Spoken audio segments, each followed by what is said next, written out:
Our topic is how to develop employees and retain outstanding performers during a recession. We've got three great panelists with us here today. We've got Phil Spampinato, we got Stephanie Valenti, and we've got Laura Freeland.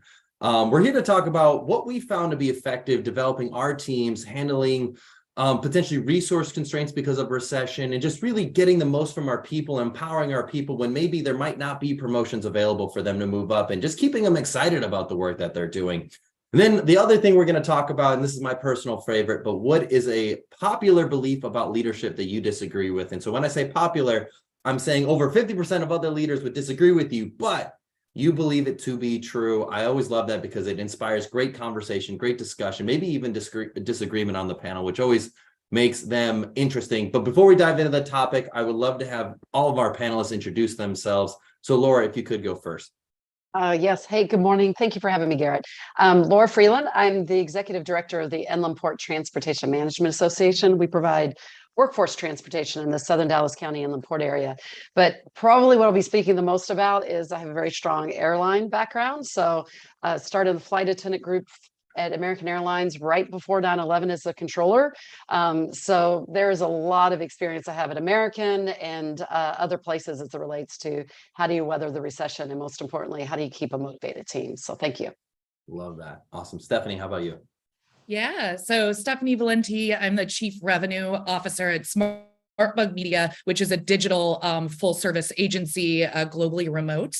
And so during my job there is to run our sales, marketing, all of our client delivery teams, as well as product and revenue operations. So that entire go-to-market, which is a really hot topic right now.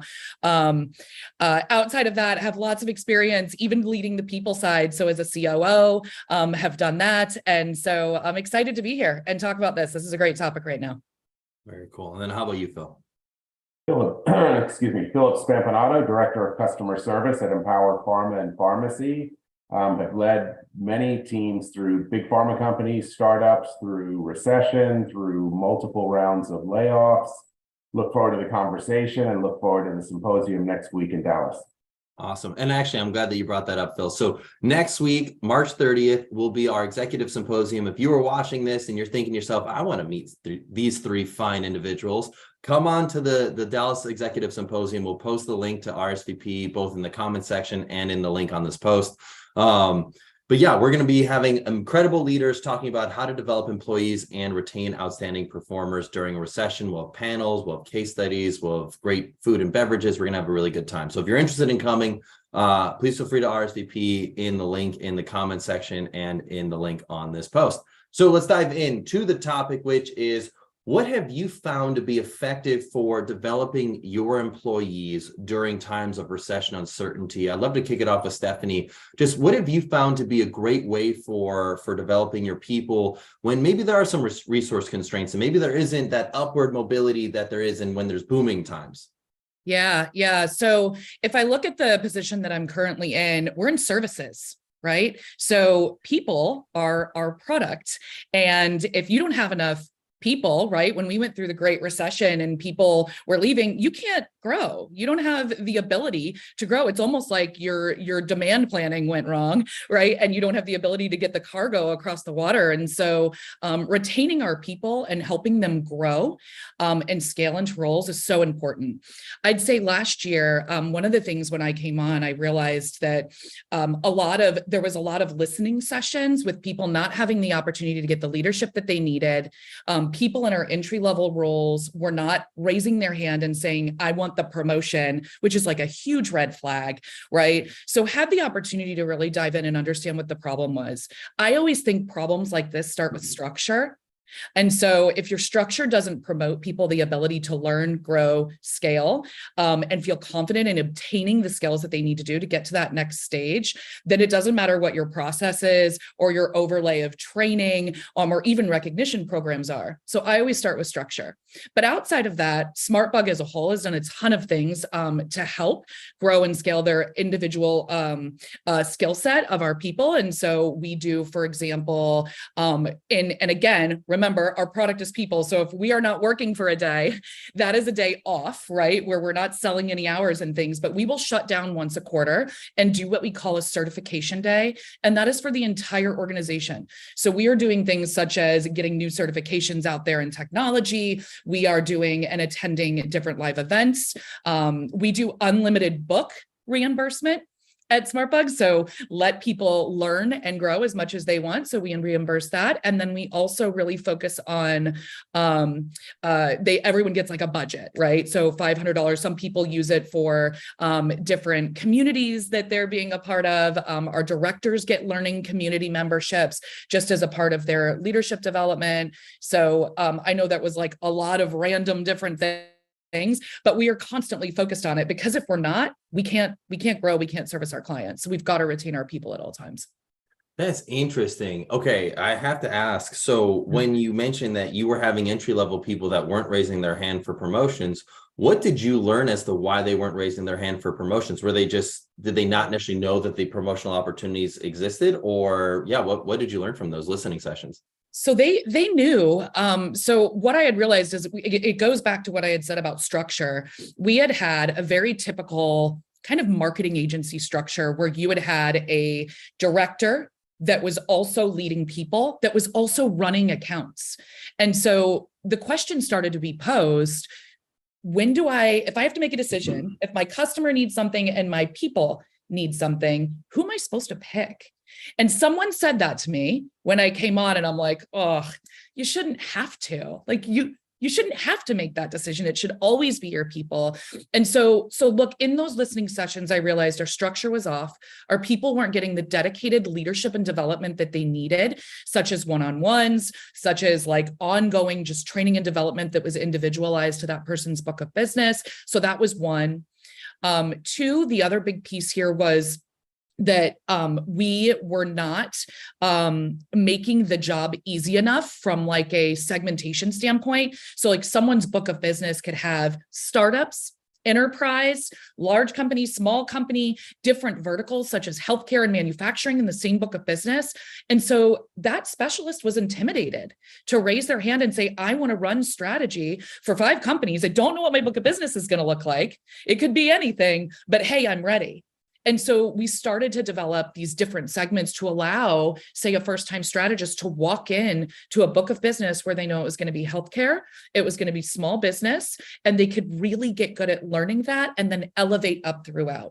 So since we made that change, we had like no one applying. We haven't hired a specialist from the outside in a long time. I think we've had over 10 internal promotions to that role. So it really did work. There were a couple other small things in there, but those were the big ones. So when I say it starts with structure, it really does, right? Like really understanding what people need to make sure that they're being led correctly. Ooh, Phil and Laura, I'd love to learn your thoughts, because this brings up a topic around change management and what you find to be effective for that. Because what I'm hearing from Stephanie in what she's saying is like, hey, we change the process.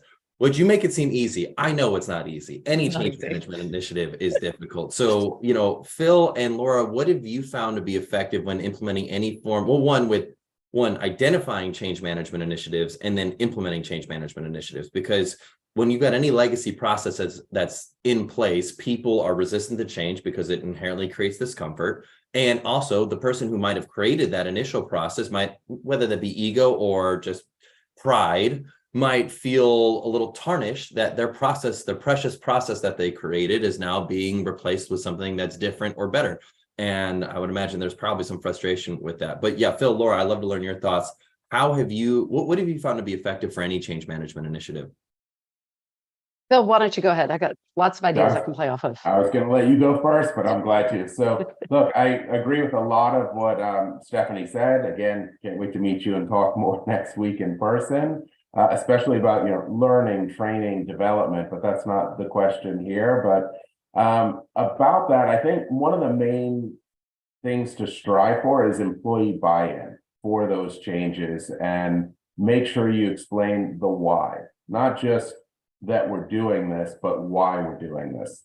One other thing that we've done and I've implemented in a couple of other places, especially during times of recession when we're trying to come up with good ideas to creatively cut costs, improve processes, is let the employees suggest ideas And we actually got C-level buy-in to give 10% of the savings of the first year back to that employee in the form of a bonus.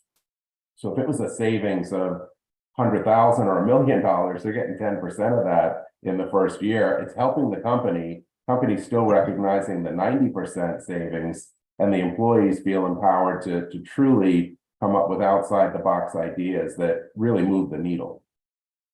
That's cool. No, I love that concept of economically incentivizing the activity that you want to see. That's a great way to get any change initiative implemented, is like, oh, wow, I get money for doing good things and being efficient. That's great. Those are great things. So that's a great example, Phil. Laura, how about you? What have you found to be effective for change management initiatives? I'll take what Phil said and Stephanie said and kind of go down to that next level. So when you're talking about how do you get the employees bought in, how do you explain why?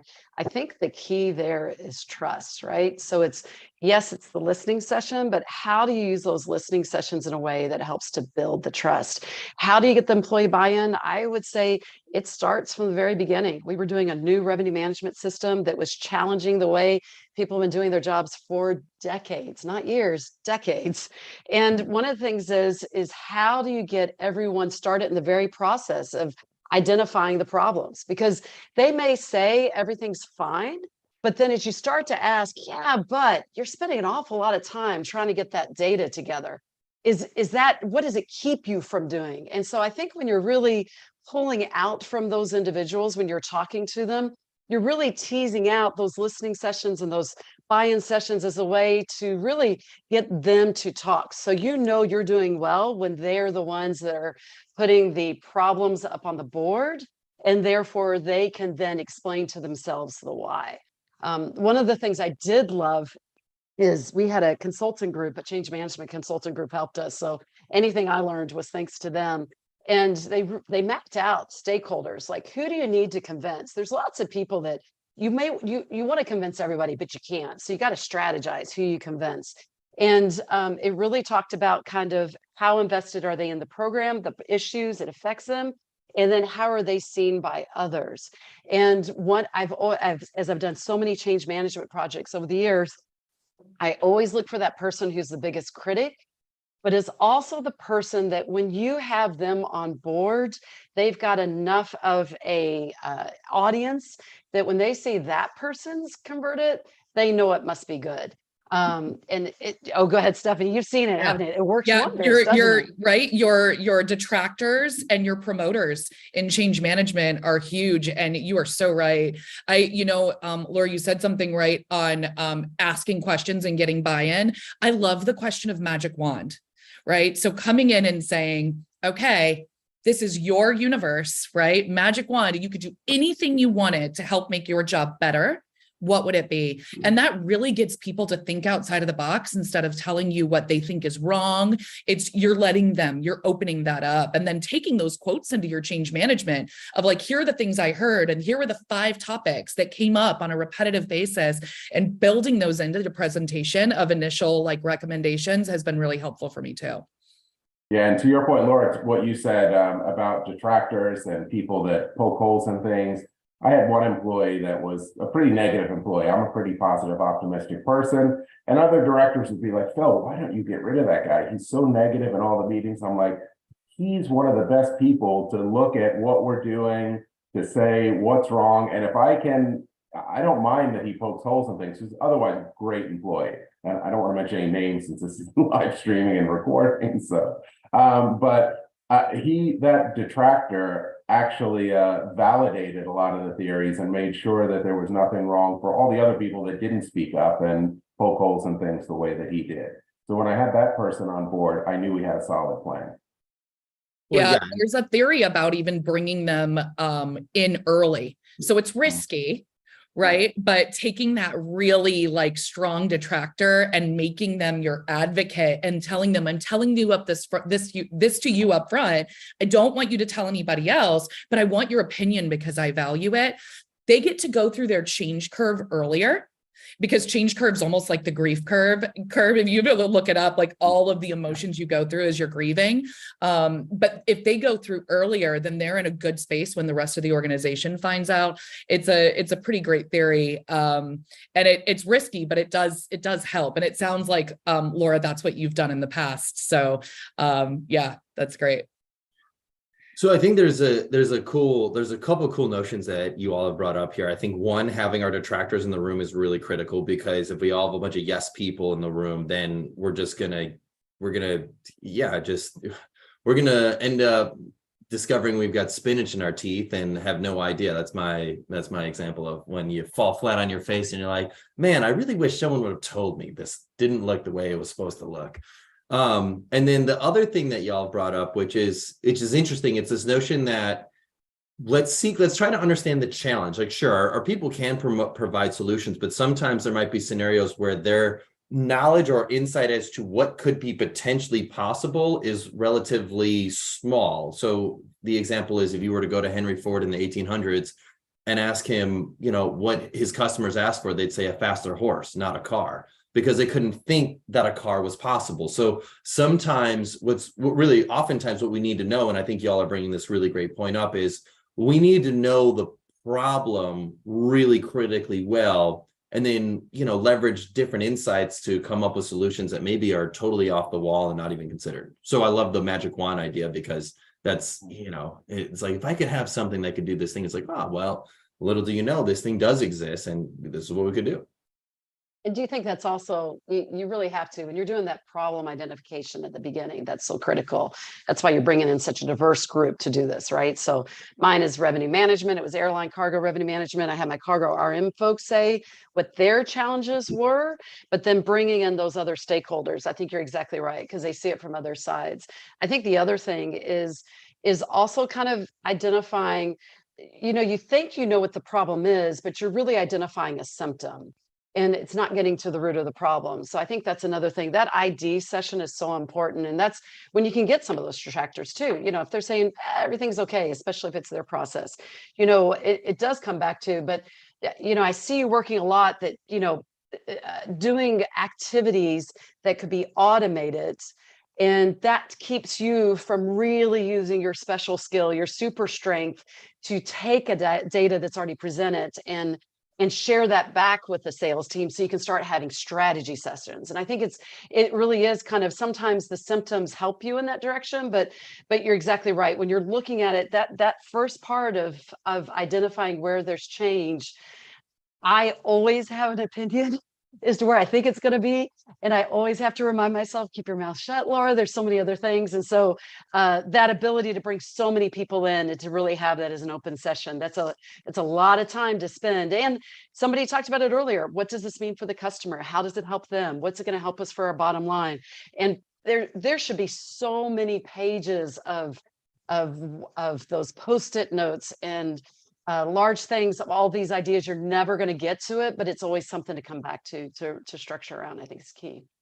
Yeah, I love what you just said, Laura, about customer risk and employee risk. Like, a lot of people forget when they're doing reorgs or large change management that they have to make sure that they're looking through the viewpoint of the customer. It's missed so often. And when we did this large reorg, it meant moving a lot of clients as well. So we were looking at both risk analyses at the same time. And it was a very interesting experience. Whereas in the past, I hadn't had to focus too much, like in other roles. We weren't necessarily changing for the client. We were more changing internally. And so it was an interesting experience. And I think it's often missed, right? People are so focused on getting the inside right that they forget about what it does to the outside. Absolutely. One of the big pharma companies that I worked for, when I came in, they were in the midst of a reorg and they had all kinds of change management consultants in. They were spending millions of dollars on this project, but didn't look at the customer journey map, didn't do any focus groups. When I came in and suggested that we do that, and we did do that, we realized that two of the top things that the consultants were working on weren't even a concern to any of our customers, or didn't come up in any of the customer journey maps. And changed consultants, obviously, and brought in a new team and focused on the things that really mattered to our customers and that we discovered through our own internal focus groups and doing an in-depth journey map of what the customers were experiencing. That's cool. So Phil, let's dive back to the main question here. What have you found to be an effective way for developing employees and retaining outstanding performers during times of recession uncertainty? So definitely going to build on something Stephanie said earlier. Definitely learning and training. So learning and training, those are great times and opportunities to really double down on learning and training. Make sure that every company has a performance management program, but make sure that you really are actively engaged and make sure that you instill that in your managers and people that report to you to not just go through the motions on that performance management. And if there's not a long-term development plan in place, put that in place. So not just the 1 year, check all the boxes and, give them their few percent raise and a bonus, but actually put together a development plan. And in doing that, I found that it really, the employees feel more engaged, obviously. And I've learned one of my best employees I lost through this process to another team because her development plan was to get into marketing. And she was great in service and hated to lose her, but the company retained her. And I got her in some cross-functional teams that got her more involved with the digital marketing folks. And eventually a year and a half later, she transferred over to that department. I lost a great person, but they're still with the company as far as I know. I'm not, but so developing talent and training during those times, I think is really key. And I mean, I have a list of 10 other things, but I'll stop there and let Stephanie and Laura speak. Well, I want to ask about that because I think it's really fascinating. Stephanie, you brought up this idea of certification day, and Phil, you doubled down on like the learning and training.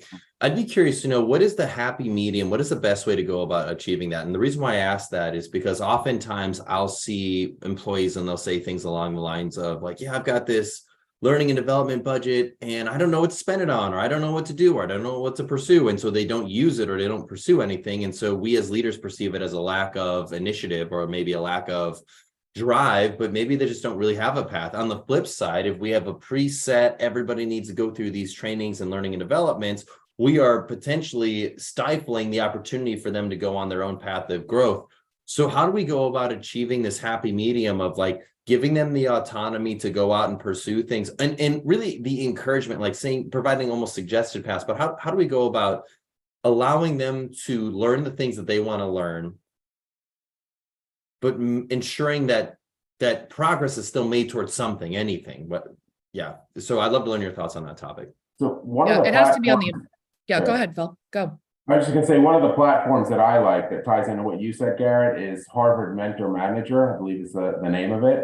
And it allows people to go in and pick and choose what they want. Of course, you have to have some core courses that are pushed to each employee, but platforms like that are very inexpensive to implement, and they give the employee the choice to pick courses in areas that are far outside what they do day to day.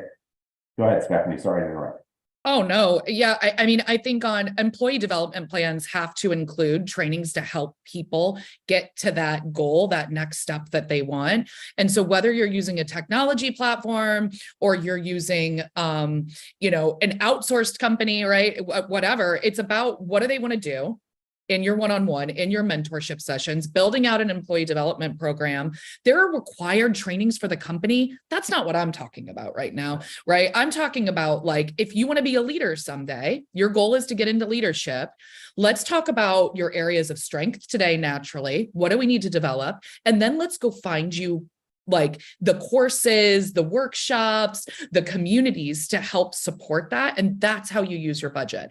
And so, one of the things that I think we haven't talked a lot about, but I think is missed, and I'm in San Francisco traveling. I live in Dallas. I'm in San Francisco right now. But I went to a CEO dinner last night and they were talking about this topic, right? They were talking about retention. How do you keep people on board? Like, how do you invest in them? And one of the things that I think is missed is you hear the quote all the time, like people don't leave companies, they leave their managers, their leaders. We don't invest enough in leadership development and training and management. If we did, maybe our people wouldn't leave, right? And so that's something that I've been really double clicking into throughout my organization. And maybe that's through community and a different additional support. But it's also like, what do I need to do to make sure that I'm taking time as an executive to lead the frontline leaders or come up with leadership like circuits or series to help them? If you don't have the budget, someone still has got to do it.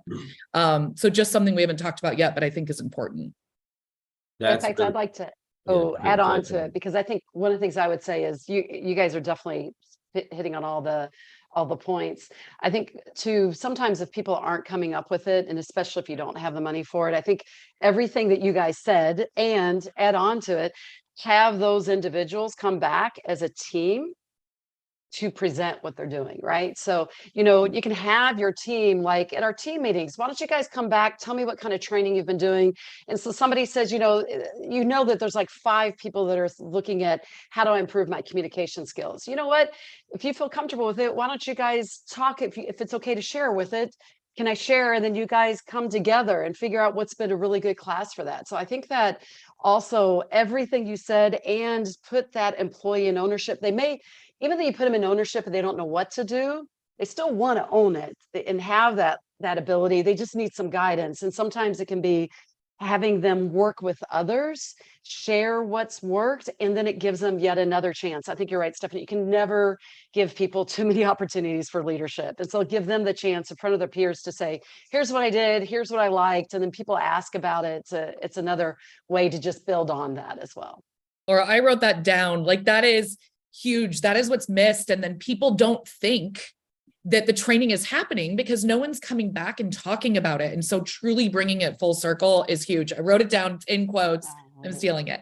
Because those are my favorite ones, right? Good. Sometimes you hate those kind of mandatory training, but at the same time, if we're all using the same language, and even if it's only 5 of us using the same language, you at least know who's out there that you can bounce off ideas. And then you get those detractors too. That's like, yeah, but what about blah, blah, blah. And they're like, okay, we'll take the class and then you tell us what the answer should be. So yeah, and getting that employee feedback, I definitely agree. One of the things I do as a director of customer service is send out a lot of surveys to customers to understand what they want.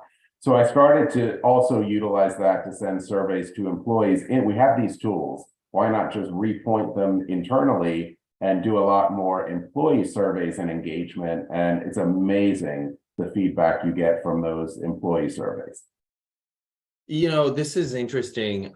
I'd be curious to know, how do you handle a scenario like this? And I asked this because I've seen this quite a bit, but what will happen is we'll have a leader and they'll have a direct report who there's a perception gap. The employee thinks they are crushing it, they're killing it. They're like, I'm ready to run with the bulls. I'm ready to take on the next leadership position. I'm ready to go. And their leader is like, no, you aren't. But they haven't had that conversation. They haven't really had that dialogue, or maybe that they had, the leader thought it was clear, but the employees, they're like, I'm primed and ready. And so then they're pursuing all these leadership and trainings and initiatives, and like, but there's a core thing that you're missing with either your communication skills or the way that you do your work, or whatever it may be.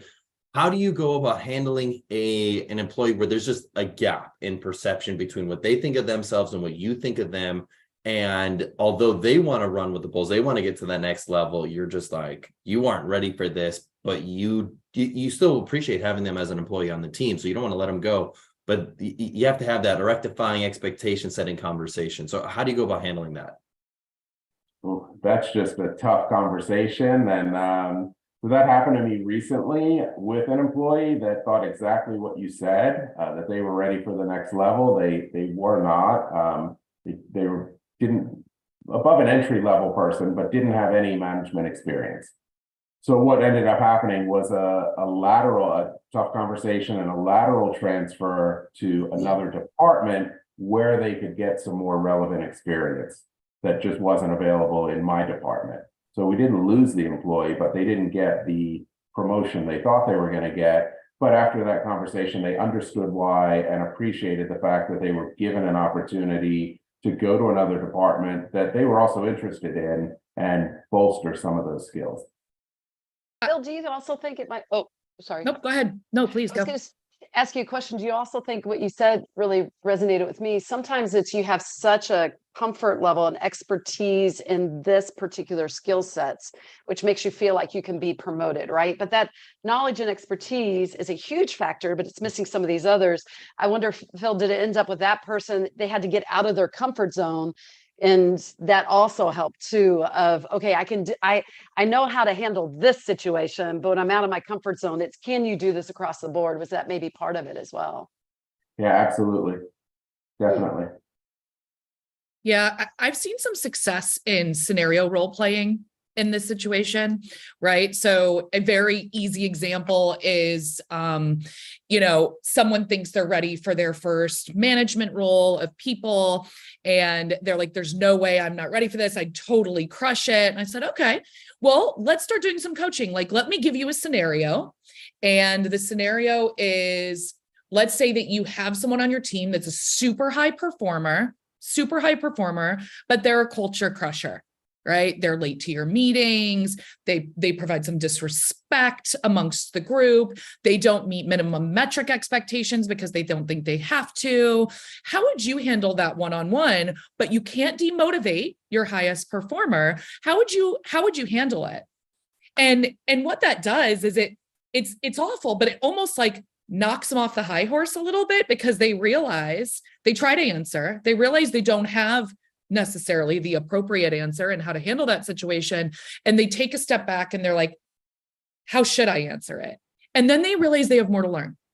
Right. And so you could say, hey, it looks like we need to work on difficult conversations or performance management or like creating and cultivating a winning culture. Why don't we put those 3 areas on your development plan? And then let's go ahead and start diving into those once a month, each topic. You'll have homework. I'll support you. Then maybe you'll be ready in the next 3 to 6 months. And right. Just to clarify, Stephanie, is the person you're speaking with also that person who's a culture killer? Like the person who's showing up late for meetings? Sometimes. So how would you manage you? Yeah. So, well, when you're in those scenario, do they sense almost the hypocrisy in like them answering that question, or are they totally oblivious to what's going on? No, I mean, look, if I am talking about them in a scenario, I'll say, like, how would you manage yourself given the circumstance that had last week? You saw how I did it. Would you do it the same, or how would you address it? So I'm not saying to like be disrespectful to the person that you're coaching, but like we have someone, I'm not going to talk about my organization right now, but maybe in another organization where they were like, I am ready for this leadership role. And I said, fine, interview for it. But I made that interview difficult, right? Because that was a good way for them to realize that, oh, I do have stuff to work on and I'm not ready yet. But she's identified the core things, and so she's going to help me get there. I think often we don't share enough with people like where their areas of opportunity are for growth. And even when we do, we don't help them overcome them with a plan afterwards.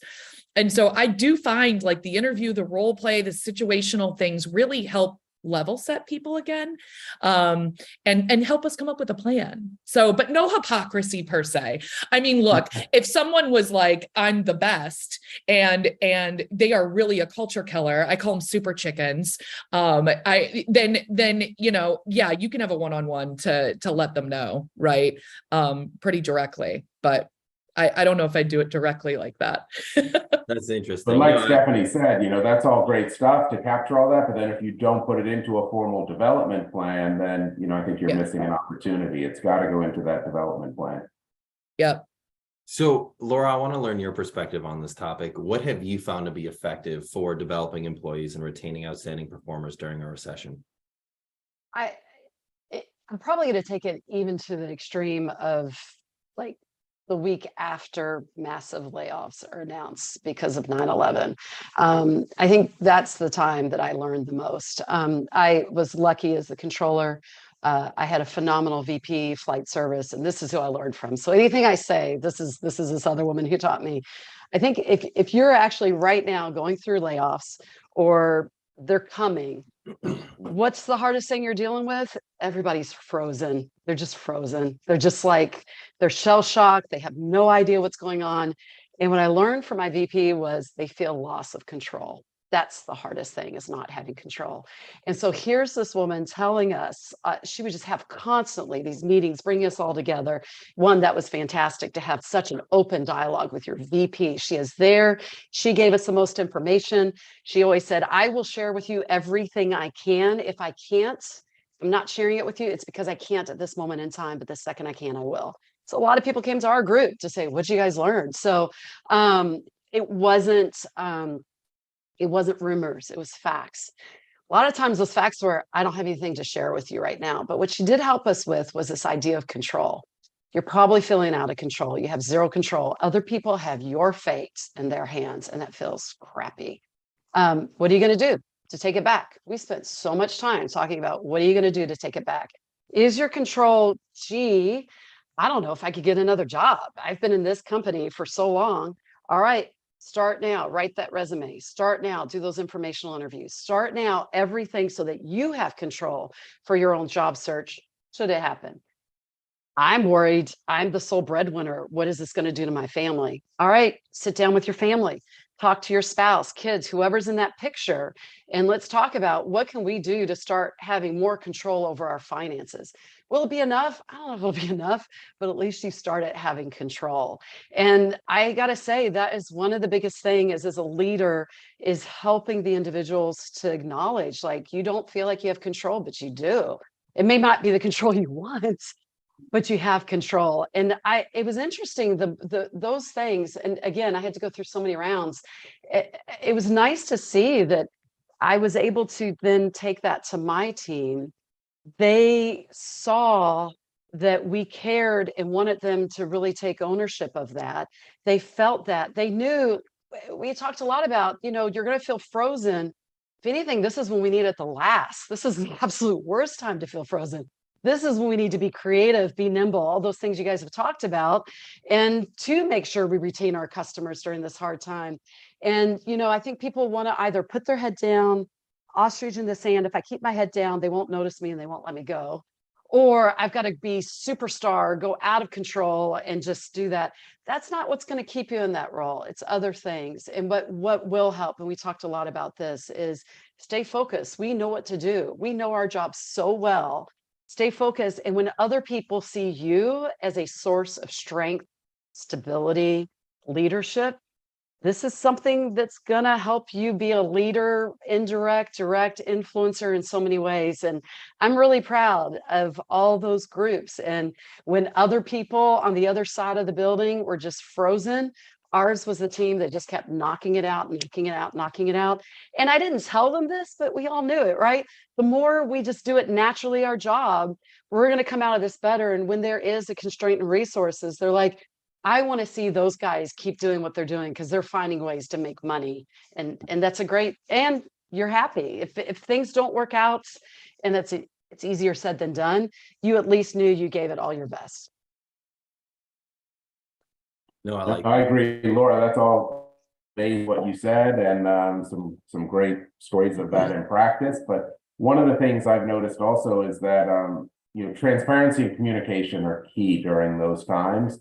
I've been at big companies where employees found out through press releases that there were going to be mass layoffs, believe it or not. Big pharma companies, household names. And I've been at other companies where different big pharma companies where the CEO had a town hall and there was the executive leadership team and they took questions and answers. And it was, that was obviously the better approach than finding out that you're gone through a press release or an email from HR. So that should be just the norm. It should never be any other way. And that put people at ease, and setting realistic expectations of what was going to happen, again, why it was happening, I think was very, very important. Yeah. And I think of how do you retain? So you think of that side, you think of how do you manage the emotions that the people that are staying on, and then how do you retain your top talent when they have fear? Back to your point, Laura, about control, how do you retain them? And it's so funny and it's so simple, but letting them know that they're valued, even verbally, is huge. And when you're going through the emotion of like, how are people feeling? What's the general culture? You sometimes forget something so simple of taking that one person aside and be like, look, I know that this is a hard time. I value you. You're a badass, right? We want to keep you here, and let's move forward together. That's so big, and I think that we miss it a lot. No, absolutely. Those one-on-one conversations. I've had many lunches and drinks after work after these sessions and meetings with key employees and direct reports to do exactly what you just said. Yeah. Very interesting. Okay, so I want to dive into my final question for this pre-symposium panel, and that is, what is a popular belief about leadership that you disagree with? So when I say popular belief, I mean over 50% of leaders would look at that and say, I agree with that one, but it makes it interesting because you do truly believe that, and yeah, that's what you stick to. And I'm gonna essentially play contrarian to see the other side of the angle of why someone may disagree with you on that. Not to say that I personally disagree. I'm just playing that role as the facilitator. So, Stephanie, you want to go first? I knew you were going to make me go first. This is hard, right? Because leadership is just such like a broad thing. Okay, so when you asked the question, my mind immediately went to, I do not believe. So let me put it this way. I hate the question, what is your leadership style, more than anything in the entire world. I hate that question, because a good leader shouldn't have a leadership style, right? They should be able to lead the person in different ways based on the stage that they need in that development set or skill. And so anyone that ever asked me that question, I absolutely hate it. I think it's crap. I love it. Yeah, no, that makes tons of sense. And I think a lot of leaders would say that they've got a leadership style, because I think in their mind, or I think in the mindset of saying, I have a leadership style, it says, oh, I'm consistent. You know what to expect from me. But what it also insinuates, to your point, is that everybody has to adjust to you and your leadership style, instead of the leader adjusting to their employees and their team and their preferred working style. And so I think that's a really good point, a really interesting take, and I like it. That makes sense. I've worked for a lot of leaders that like, well, I'm a servant leader. I follow servant leadership, and I'm like, okay, but what about someone when they're brand new and they don't need you to serve them? They need you to tell them and train them and give them answers and orders, not just what do you need. They need to be told what they need. That's where I start to get a little, I love situational leadership theory. Like, I am a super fan of that, like, quadrant theory. And so that's where it comes from. Cool. I like it. No, that makes sense. Phil, how about you? What's a popular belief about leadership that you disagree with? So I wish I volunteered to go first, because it's going to be similar to what Stephanie said. So I don't want anyone to think I'm stealing Stephanie's ideas. But look, that style of management, I mean, and adapting, and I guess also the theory, I don't know if it's 50%, but it may have used to been, that laying off the bottom performers, that you need to just cull them out and get rid of them all the time, and instilling a culture of almost fear and intimidation in the employees, and having that style. I spoke with a friend of mine who works for a big company, a household name company, and they still do that. They still like routinely get rid of X% of the bottom performing employees. And look, I know Jeff Welch and GE are famous for doing that, but I mean, that company kind of disintegrated. So I don't think that was the right. I also don't think the WeWork culture, where you give everyone drinks and whatever they want all day long. I mean, I think there's a balance in the middle. But having a management style, I agree. That one style where you fit in this box, and if you can't adapt or perform, you're going to get released. I think being a great leader, you need to be flexible. That difficult and negative, and I shouldn't say difficult, that negative and more confrontational employee, I manage them differently than I manage introverted employees that are still great employees and highly valued team members, but I don't manage them the same way. It's a totally different management style that I take in dealing with them. And like Stephanie said, new employees, obviously you need to hold their hand and mentor them and coach them a little more than a seasoned employee. So that being flexible and adapting and having many different management styles, I think, is critical. Yeah, no, that makes a lot of sense. Simon Sinek in his book Leaders Eat Last did an in-depth deep dive into Costco versus GE and their management style as to how they handled the great recession back in 2009, 2010. And it was fascinating to see how Jeff Senegal acted, the CEO of Costco, versus Jack Welch, or rather Jack Welch wasn't CEO of GE anymore, but essentially his legacy still lived on in Immelt. And yeah, it's very fascinating to see that whole mentality of cutting the bottom 10% because it creates scarcity, it creates a lack of trust. Everybody is trying not to be in that 10%. Whereas if you feel that psychological safety that you can thrive here, you don't necessarily have to be producing these crazy numbers. But if you can support others to hit their numbers, everybody wins. That's the ideal scenario. But to your point, you don't want to have to your point, the WeWork situation where everyone's getting bonuses and praises and raises and all that sort of stuff, even if they're not working hard or putting in the time and effort. So I do think it's a fine balance. I think that makes sense. But to your point, I do think there's a lot of leaders and a lot of companies that do follow that. We call the bottom 10% to weed them out. So then we can bring better people in. And I don't know, I think there is a turning of the tides in that mentality about leadership. And look, it's a lot more work and effort, but I think it's time well spent. And it's easy for me to do in call centers to rank people into thirds because I've got a lot of metrics and KPIs to look at. But I've been very successful at figuring out ways to get the bottom third into the middle or median third. And there are some people, look, of course, there are some people that aren't going to make it and are going to have to be performance managed out. That's true in any company, but that shouldn't be just the easy way out. And that's what you do to deal with these types of issues. And I'll have to get that book title from you. That sounds good. I want to read that. I love Costco, go there every week. And I like Stephanie's idea. I want to steal about getting a book reimbursement as well. So that's a good one. Very cool. And then Laura, how about you? What's a popular belief about leadership that you disagree with? I'm going to take Stephanie's approach. I hate this sentence. It's less of a question, more of a sentence. I hate the sentence when people say, I'm helping that person find their voice. We all have a voice.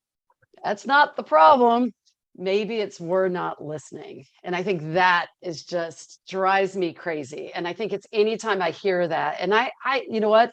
I've probably done that so many times. I probably thought I was so awesome for helping people find their voice.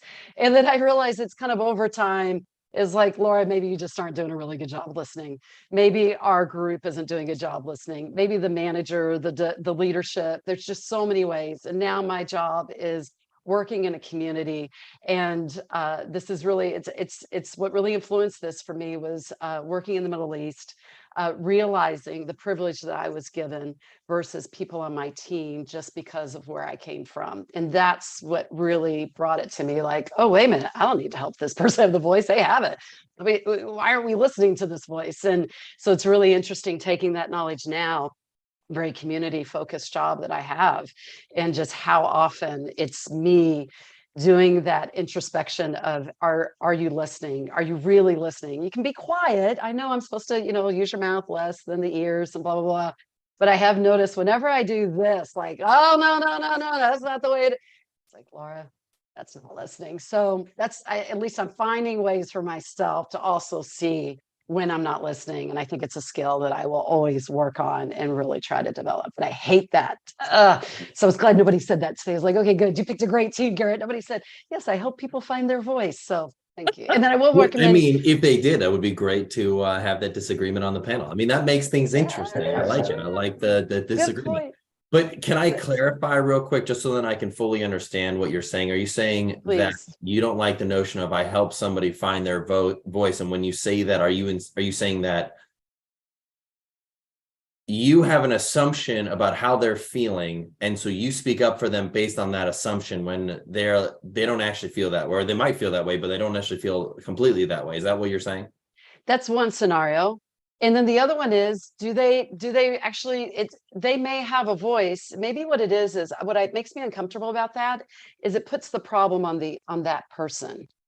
And we're looking there, let's go fix that person. And maybe before fixing that person, one, ask, you know, do you feel like you're being heard? But I think it's more than anything is instead of first looking there, should we be looking elsewhere as well? So don't make it just such a one-sided. I think it just gives you an easy way out. Well, especially for maybe introverts, you know, an introvert is an introvert. And I've had some amazing introverts that really have taught me, like, Laura, I'm not going to speak up during the meeting, but give me a heads up what you're going to talk about.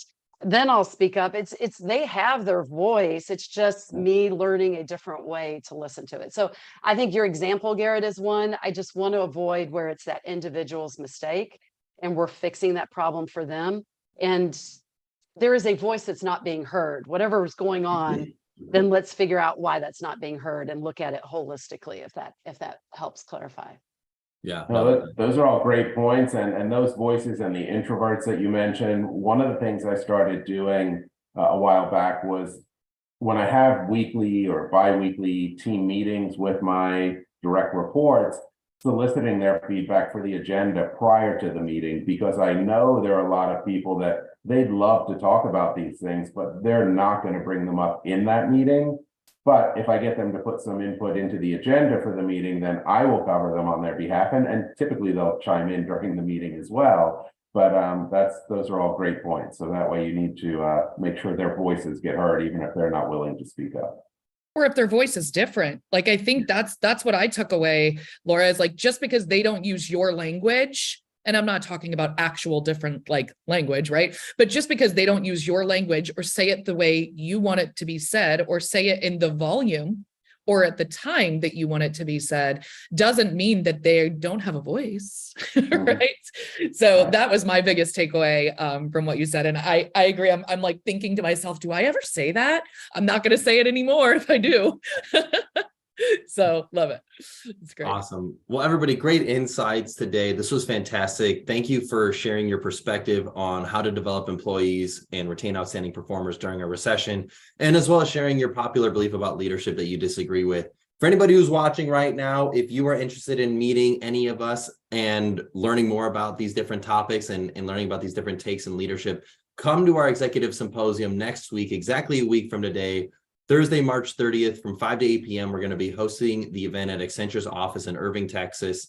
Link to RSVP will be in the post on this as well as in the comments. And I look forward to seeing you there. Phil, Stephanie, Laura, thank you so much for being here. Great panel discussion. And I hope you all have a great rest of your day. Thank you, Garrett. Thanks, you guys.